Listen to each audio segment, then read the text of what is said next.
Welcome back to the Fight Me Bro betting show, UFC 237, which I believe takes place in Brazil. Fact. I think I nailed that. No. No? But move on. Close enough.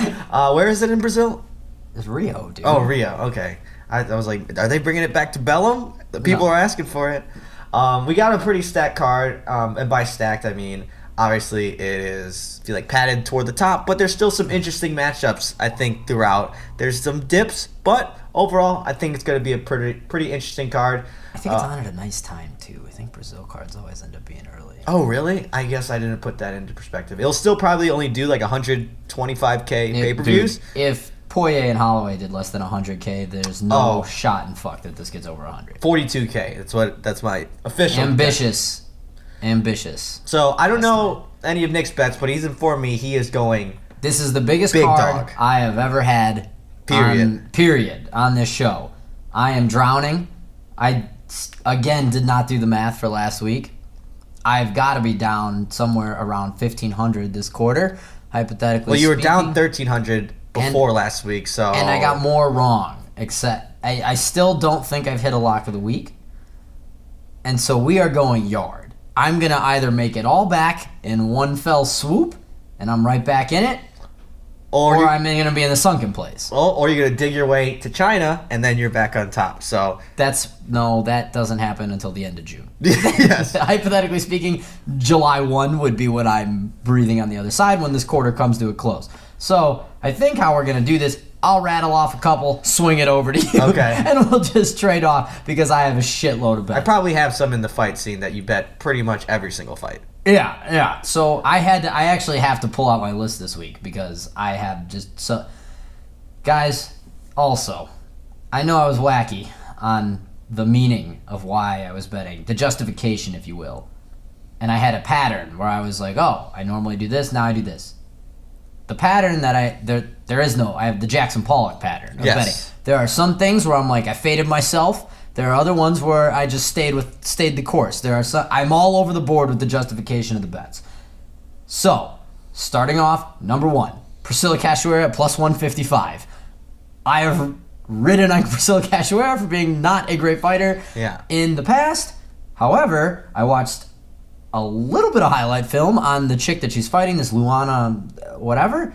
She has fought bums. Little Nadia Kasem syndrome. Priscilla Cachoeira at least went to a decision with Molly McCann, who was like a cage war. It's a cage warrior or a cage rage? One of the two champion at one point. Yeah. So she's fought somebody that like we know actually understands how to fight. Taking Priscilla Cachoeira over Brazilian Nadia Kasem. Plus 155. That's pick number one. Pick number two. These are also wildly out of order. Pick number two, we're going to swing it over to Bellator. AJ McKee over Pat Curran. I don't really have a reason for this, except for, like, I looked at Pat Curran. Nothing against Pat Curran. Super skilled. Also, I was really hoping he was older than he was. He's 31. What? Yeah. Pat Curran is 31. I feel like he's been in the game forever. But Pat Curran, all around solid. Nothing to say against him, except the fact he's fought 3 times since 2015, and he has had a litany of injuries. Yeah. Calves, shoulders, ribs, knees. Who knows? I mean, he's had a absolute litany of injuries, and AJ McKee is on fire right now. 13-0, and how do you want it? He's going to give it to you. Yeah. Knockouts, chokes, wildly one-sided decisions.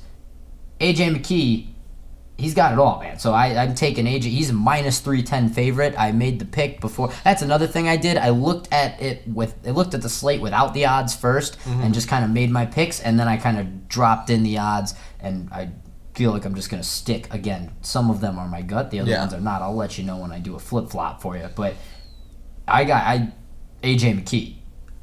Ride the hot hand here. You're buying on the truth. What'd you say he's coming in at? Minus 310. Yeah, I saw that. It seems a little bit hefty for a 13-0 guy, but Pat Curran, he may be 31 years old, but he's roughly 80 million years old in MMA years. And it can't get worse for me at this point. So yeah, exactly. Well, piggybacking off of your Bellator pick, I'm also going to Bellator with my first pick, except it's in the main event.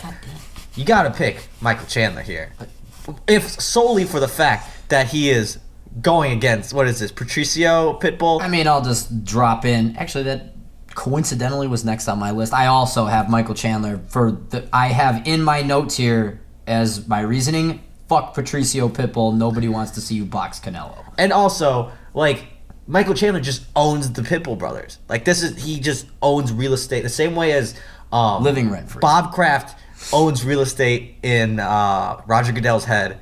Michael Chandler has equally amount of real estate in both of their and heads. Also, like, if you were to look at just Instagram workout montages, Michael Chandler's ahead by miles. Oh, and I put way, way, way too much stock into Instagram montage training. So Michael Chandler, you pretty much put him against anyone, and I'm probably favoring him. I put all my stock in Instagram training. If you have a good training, look at Rocky IV. Yeah. If you have a good training montage, you cannot be stopped. That's why I'm so hyped on Paulo Costa, because, I mean, you see him blasting those buys, the guy's not going to lose. Does he do any actual fight training? No, it's just biceps. Like he hits biceps and then throws gloves on for pictures. Yeah. I don't think I've seen him hit pads recently. No, I don't think he can fully close his hands anymore. He's just in the gym. Yeah. What do your biceps has to do with closing your hands? You mean touching your shoulders? I don't fucking know, yeah. I know, I just picture him doing so many curls, like his hands are just constantly, like, from that last his rep where he can't, that he muscular. can't even fucking do it. He's perfectly stuck, and, like, unless you're about to get a hand job from Paulo Costa, like, his hands aren't going to be in the right position. So, yeah, we're both on Michael Chandler. I think the line is dropping. It's at, like, minus 185 now, which is, like... No, it was minus 2. I just looked. Oh, right now? Yeah, and it's, like, down We'll under. take your line. So I think it's either minus 195 or 165 earlier today. But I think it's starting to go back down now. And then it went up to minus 2. I saw it up at 220 at one point. Mm-hmm. All right, so that you're on what? Bet number like 4? That's 3. So 3? Keep going. Rattling them off. Now let's go back to UFC. We got Irene Aldana at minus 350 over Betch Correia. Once again in the fuck Betch Correia. Yeah. And she missed weight by 5 pounds. She's also just not good at fighting. No.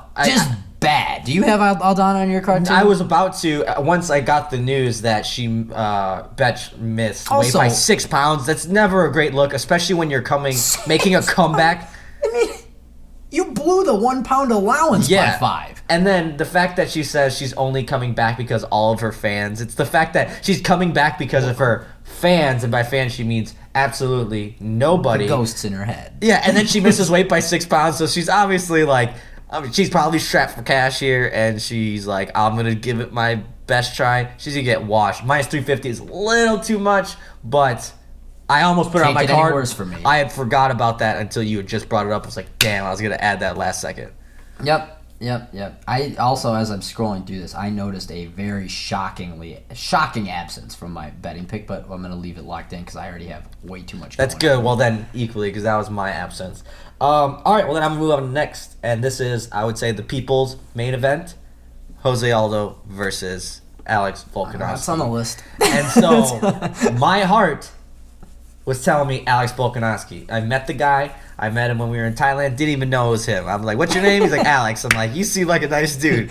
Absolute monster. Rewatched that Chad Mendes fight, and as much as I think that I could see this fight maybe going a little bit like the Mendes fight, Jose Aldo coming out super aggressive, trying to finish Volkanovski, but Volkanovski being tough. However, my heart has been wrong so much lately that, you know what?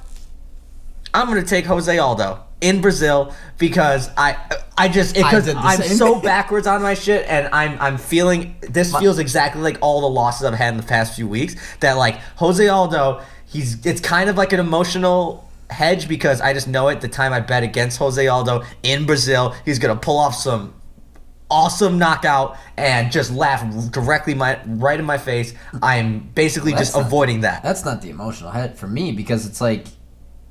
Well, I guess, yeah, technically that is the emotion hedge. But I've just been wrong on Jose. I've been ready to get it's no secret. I've been ready to get Jose Aldo out the paint forever. For quite some time. Quite, like, long, like a really long He just time. won't die. Like, we're, like, stepping on his hands in the grave, and he won't die. Jose Aldo in Rio, coming off a 2 KO wins. Yeah. Now he's talking about going back for the belt. And Jose Aldo's one of those guys, like, for the longest time, he was kind of like, do I really want the belt? Do I not? Then he gets tooled up by Max Holloway twice. Yeah. But, like, now Jose Aldo, I don't know why I get the creeping suspicion that he's, like... Because before he was, like, whining about wanting the belt back. Yeah. Like, I need to fight Conor. Now he's talking about, like, I'm destroying people. I want the belt back. Those are two different tones. This is it. If he beats Volkanovski, I think you could give him another title shot. I don't think you can against Max, but it's like if won't. Max wants to go to 155 interim belt, Jose Aldo is going to be involved in the fight. So I think him in Rio, he's plus 130, I think, or is he minus 130? I saw it at minus 130. Yeah. Okay. I have 35. We'll go ahead and change that to 30 just so. God, I could totally see Volkanovski win, and so I would be just happy if Volkanovski won. But like the stars are kind of aligning that go with Jose Aldo. It's so hard to like in his Rio. home. Yeah, it's like, if this goes to a decision, Volkanovski stands no chance of winning. And it very much seems like Jose Aldo has been just dominating in the 3 rounds, like not having that full 5 and knowing he could just blow his wad early. Like that helps. I mean, it's a pretty cheapened analysis of this fight to just be like, okay, Aldo's going to get round 1, Volkanovski's going to get round 3. But, like, you have to anticipate Aldo's going to come out firing. Yes. Like, and so then, as long as he doesn't die on the gas tank, and this isn't just like, oh, Volkanovski's going to out-cardio him, but, like, Jose Aldo, for whatever reason, when he wants to, I feel like Max Holloway is the only person that's ever really been able to, like, kind of bait him into, like, really just, all right, let's plant and throw. Like, that... Like, think about that second Frankie Edgar fight. Yeah. I feel like he just kind of, like, slid around Frankie Edgar. Yeah. And, like, never really, like...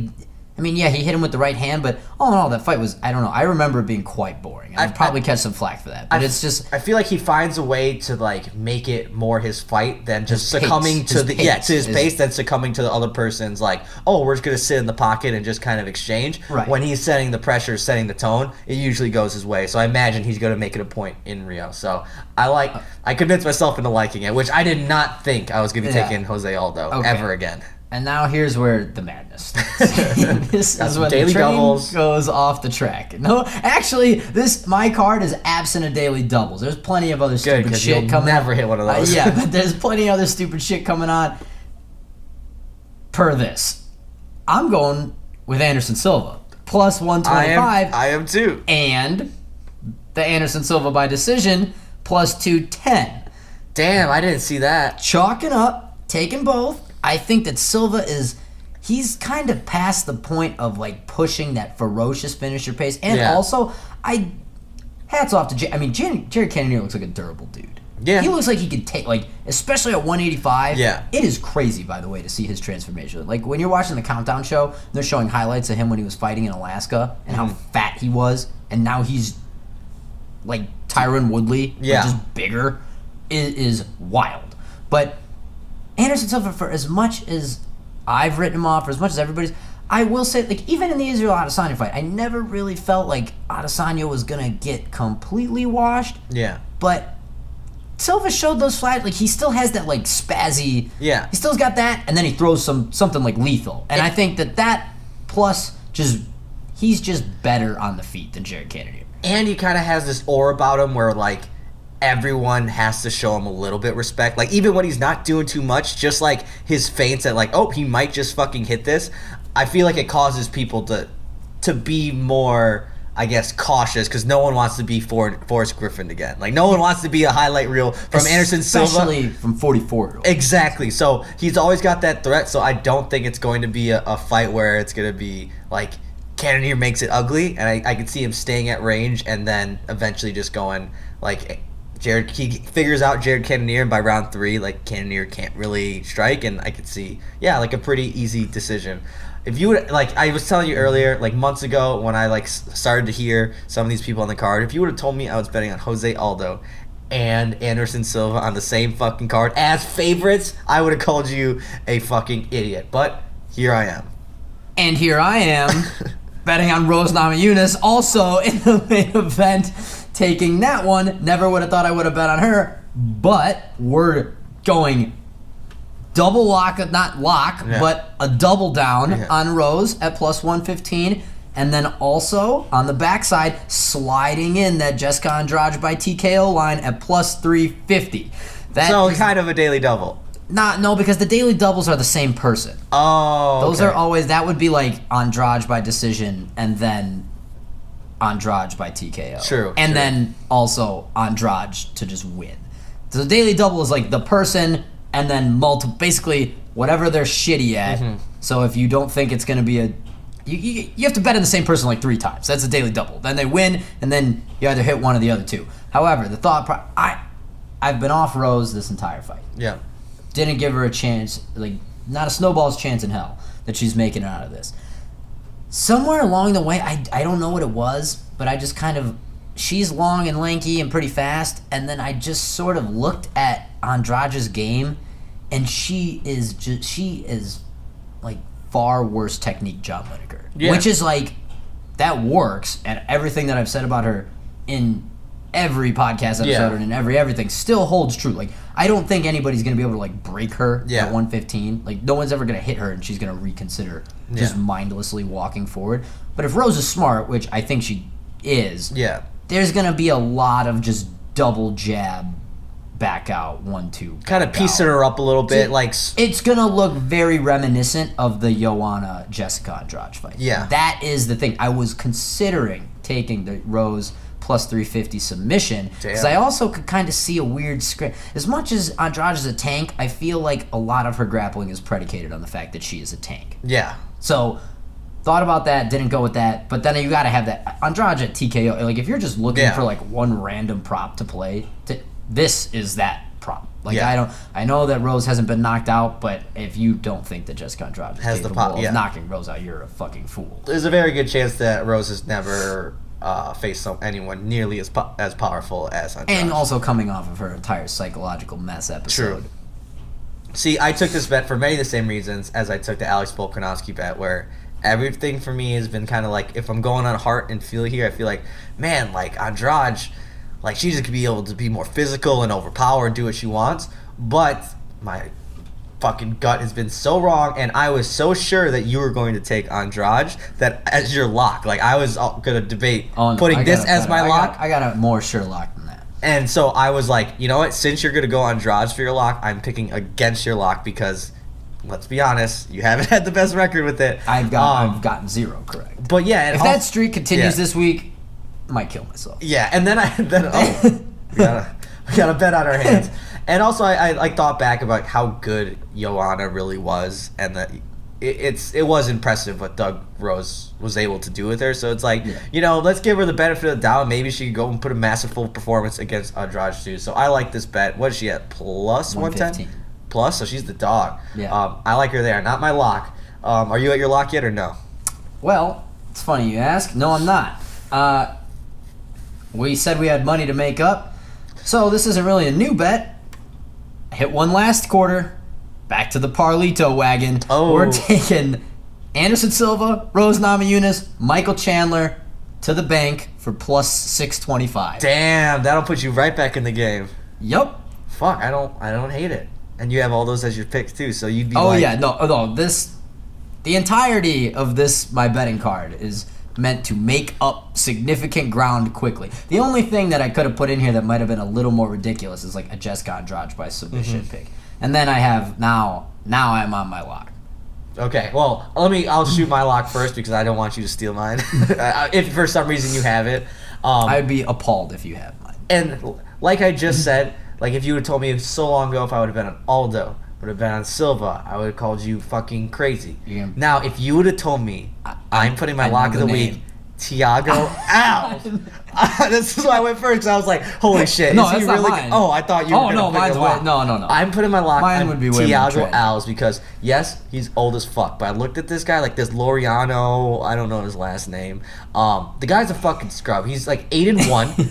He's 8-1. He's 26 years old, so he's very new to the sport, very new to his career. And I looked at his record. He's fought like once every year for like the past 3 years. So he's like 26. He's young and inexperienced without a lot of like in-cage time. Yeah, in-cage time.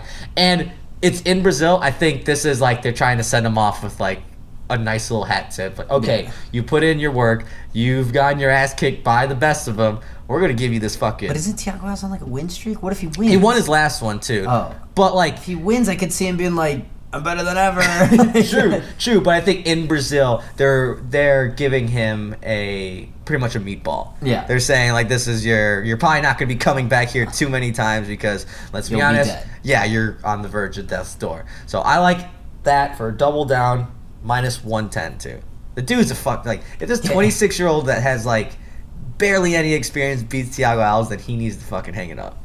Sometimes, folks, you just need to see the ball go in. Yes. So, there's other times too when you just got to put you're backed into a corner. You got to put your nuts on the table, even though it's not the intelligent thing to do. Predict the draw. And no, it would be quite more detrimental if not. I watched this Bellator press conference yesterday, and I saw who I thought was a Zoomies cashier Oh, this guy. line up next to Jack Swagger, former D1 wrestler, and announce that he is a beef packer, not a gay thing. He literally works at a beef packing plant, and find out that that is who is fighting Jack Swagger on Saturday night. That is a joke. That guy is every monster drinking, truck owning, dip spitting, rough and rowdy attending, like rough and rowdy participating fighter in the world. I do not care that the number is minus 1,200. That's what it was? I am taking Jack Swagger Damn. to beat up this fucking chump at minus 12. This is, if I lose this, I am jumping off the Golden Gate. Yeah. Bridge. Like, he's fully on suicide watch. Bellator is being partially held responsible for your death. If this is fixed and we have like a Kimbo Slice, Seth Petrozelli situation on our hands, it's over for me. It's been fun doing the show, but there's just no possible way, if these two people are trying to beat the shit out of each other, that Jack Swagger does not butt fuck this dude 2 ways to Tuesday. Yeah. In whatever fashion he wants. I'll show you beef packer. Yeah, Jack Swagger is going to show him what beef packing's all about. I could not. I literally like audibly gasped and then laughed out loud when I saw he looks like. And Jack Swagger's not like a spring chicken, but he's a pretty in shape fucking dude for like 30. And again, we're former D1 wrestler at Oklahoma State.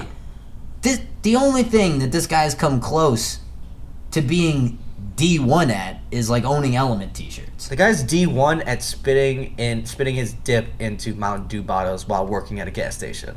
That's exactly, I've seen him a million times. Like, I use the trope, so-and-so is beating up janitors often.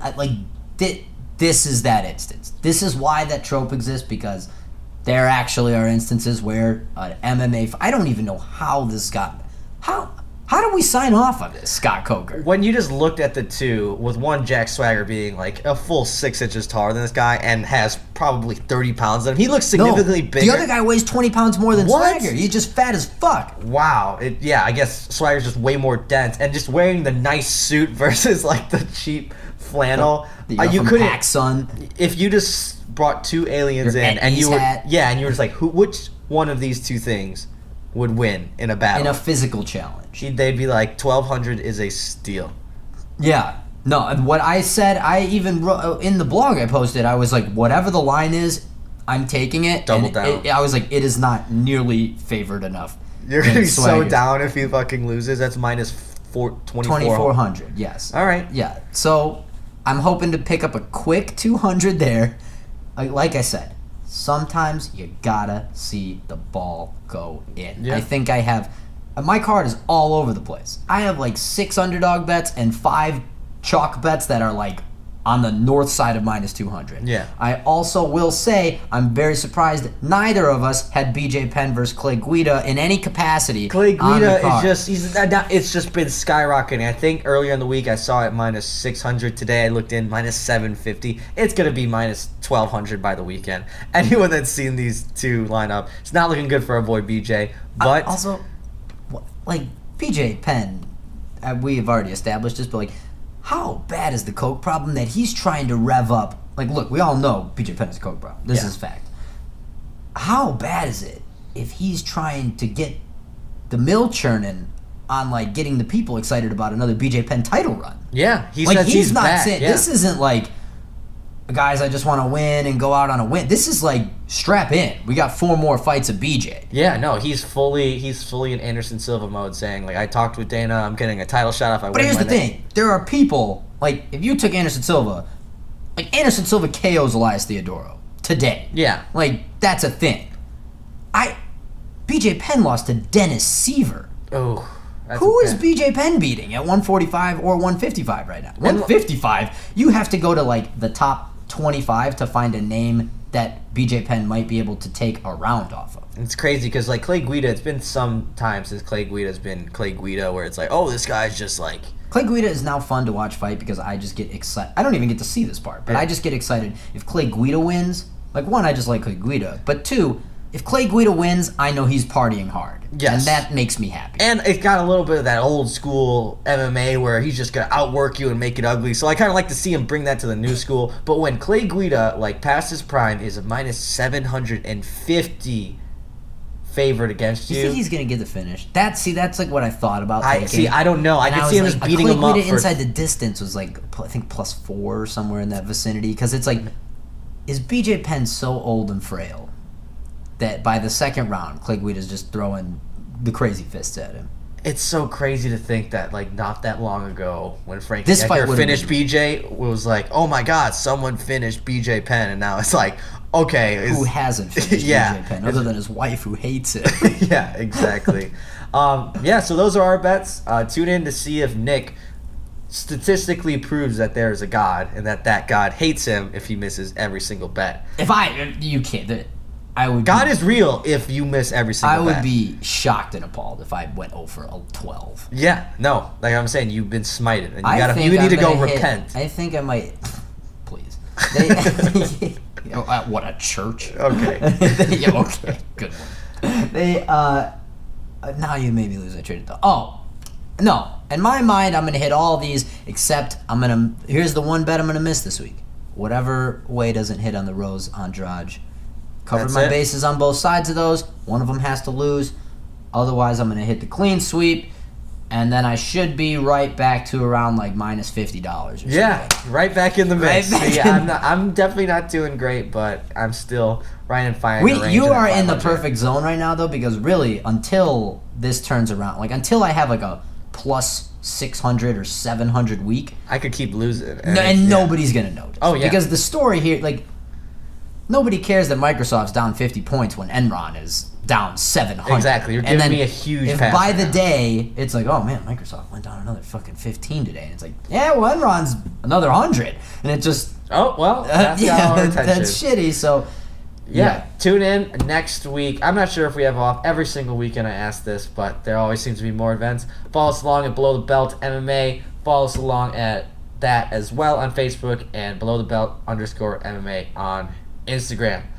Tune in. We should be live tweeting these, so you'll be able to see our anger in real time. Enjoy. Also, tweet us any fucking tips because we do bet these in real life, so we need help. I need help. Peace, guys. Seriously, help.